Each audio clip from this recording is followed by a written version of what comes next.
thank you so much for being here. Thank you so much for taking some time out of your busy day. I appreciate it. I appreciate that you are getting involved in this movement, because that's what we are building in Georgia right now, is a movement. The whole nation's eyes are on Georgia, yo. The whole world is watching us. And here's what's happening in Georgia right now.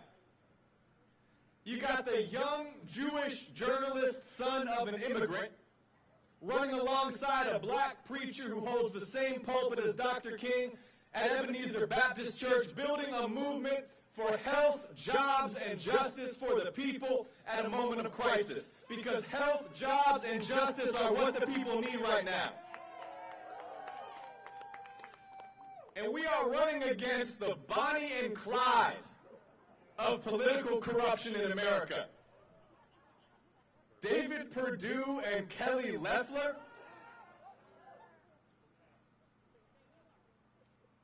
It's bad enough that so-called public servants like David and Kelly are lining their own pockets in office.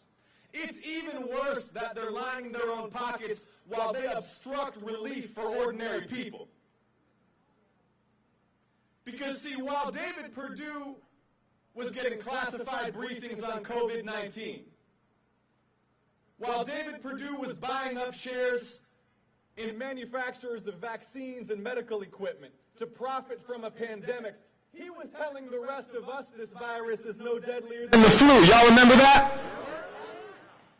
He told us the risk to our health was low. He told us the impact on the economy would be little. He was looking out for himself. And at the same time, he's been holding up the economic relief that working families and small businesses urgently need. They have not passed economic relief for regular people since the summertime. See, they have no concept of what it's like for regular people right now.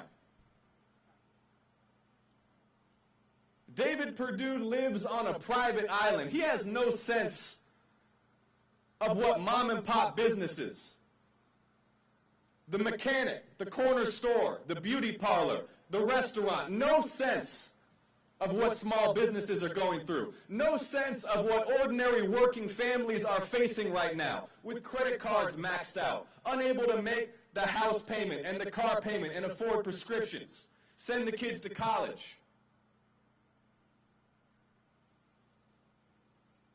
How is it that they've gone 8 months without passing any direct financial relief for the people at a moment like this?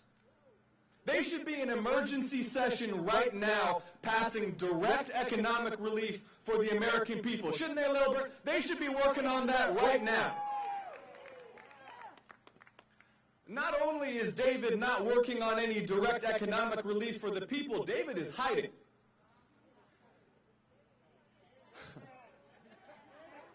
A month ago in Savannah, I debated an empty suit. And last night in Atlanta, I debated an empty podium. Imagine being a U.S. Senator afraid of answering questions in public for fear that he might incriminate himself. At a moment like this, when people are hurting, this is why we have to build this movement for health, jobs, and justice. What does that mean? Health means we empower medical experts, the Centers for Disease Control and Prevention, doctors, nurses, nursing homes, health clinics, to contain the spread of this virus which is spreading out of control. Health means we make health care affordable for every single Georgian and every single American, because health care is a human right and not just a privilege for those who can afford it. Jobs means we get immediate economic relief to people who need it, and we pass the most ambitious infrastructure, jobs, and clean energy program in American history to get people back to work, and we raise that minimum wage to $15 so the work that people are doing can sustain a family. Working people in America have seen their wages falling for 40 years. As folks like David Perdue have shipped jobs overseas, attacked organized labor, Working people in this country are forced onto this treadmill of debt and financial precarity. Can't make ends meet, can't afford the basics in life. It's not complicated what people need. Healthcare, housing, education without debt, dignified work that pays a living wage. It's just the basics. We have the chance to define a future where every single family in this state has access to affordable housing and affordable health care and a living wage and equal justice under the law regardless of race and regardless of class. We will pass a new Civil Rights Act to advance comprehensive criminal justice reform in this country. We will establish national standards for the use of force. We will end police brutality and racial profiling. We can do that. We can leave future generations a clean, beautiful, healthy planet. We can transition to clean and renewable energy. We can create tens of thousands of jobs while we do it. Our future is bright, Lilburn. We should feel optimistic about what we can achieve together. But the bottom line is that we can't deliver health, jobs, and justice unless we win these 2 U.S. Senate races. Because, see, Mitch McConnell will do exactly to Joe and Kamala what he tried to do to President Obama. It will be gridlock and obstructionism and government shutdowns at a moment of crisis. We can't have paralysis at a moment of crisis. We need government working for the people at a moment like this. Families about to spend the holidays without family.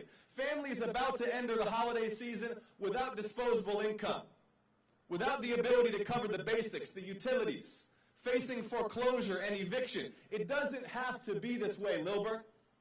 And that's why I'm asking you to work for health, jobs, and justice. Not for my sake, not for the Reverend's sake, and not for the sake of a political party, but for the sake of the community.